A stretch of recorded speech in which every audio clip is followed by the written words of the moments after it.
सुप्रभात। जय श्री कृष्ण।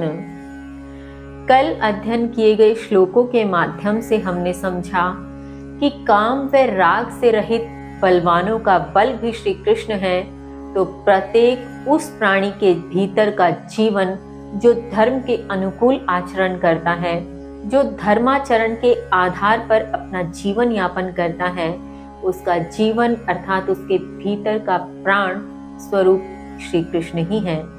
साथ ही श्री कृष्ण ने यह भी बताया कि इस सृष्टि पर सतोगुण, रजोगुण और तमोगुण जो भाव हैं वे भी उनसे उत्पन्न हैं, किंतु वे उन भावों में नहीं और वो भाव भी श्री कृष्ण में नहीं। कहने का तात्पर्य है कि वे उनसे उत्पन्न होने के पश्चात भी उसके प्रभाव से बिल्कुल अछूते हैं, स्वयं पर किसी भी प्रकार के गुण को, किसी भी प्रकार के भाव को आरोपित नहीं होने देते। इस क्रम में आगे श्री कृष्ण क्या कहते हैं, आइए जानते हैं। श्लोक संख्या 13 है। त्रिभिः गुणमय भावेभिः सर्वमिदं जगत् मोहितं न अभिजानाति मामेभ्यः परमाव्ययम् मामेभ्यः परमाव्ययम्। श्री कृष्ण कहते हैं, इन तीनों गुण युक्त भावों से मोहग्रस्त यह सारा जगत इनसे परे अर्थात गुणातीत मुझ अविनाशी को नहीं जानता।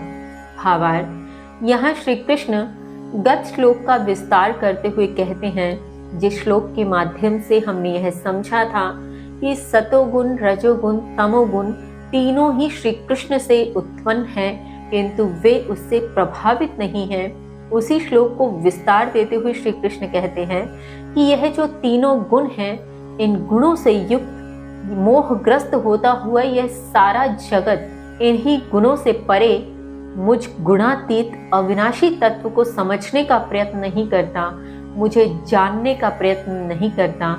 आगे श्री कृष्ण कहते हैं, श्लोक संख्या 14 है। दैवी ही एषा गुणमयी मम माया दुरत्यया माम एव ये प्रपद्यन्ते मायाम एताम तरन्ति ते मायाम एताम तरन्ति ते। श्री कृष्ण कहते हैं, निश्चय ही यह दिव्य गुणों से युक्त मेरी माया दुस्तर अर्थात कठिन है। जो मुझसे ही शरण लेते हैं वे इस माया से तर जाते हैं। भावार्थ, यहाँ श्री कृष्ण कहते हैं, निश्चय ही किसी प्रकार का कोई संदेह नहीं कि यह गुण मेरे ही उत्पन्न किए वे दिव्य गुण हैं, जिनसे पार पाना कठिन है, जो मनुष्य की समझ में आना दुस्तर है, जो उसके पार चला जाए इस प्रकार का प्रयास निश्चय ही कठिन अवश्य है, किंतु जो मेरी ही शरण लेते हैं वे इससे निश्चय ही तर जाते हैं, बहुत आसानी से इस भव सागर से पार हो जाते हैं। जैसे लोहा लोहे को काटता है, वैसे ही श्री कृष्ण शायद यही कहना चाहते हैं कि यह मेरे ही बनाए हुए दिव्य गुण हैं, तो मुझी से जो शरण लेगा निश्चय ही वह इस भव सागर से पार हो जाएगा। इसके आगे श्री कृष्ण क्या कहते हैं जानेंगे कल। तब तक के लिए जय श्री कृष्ण।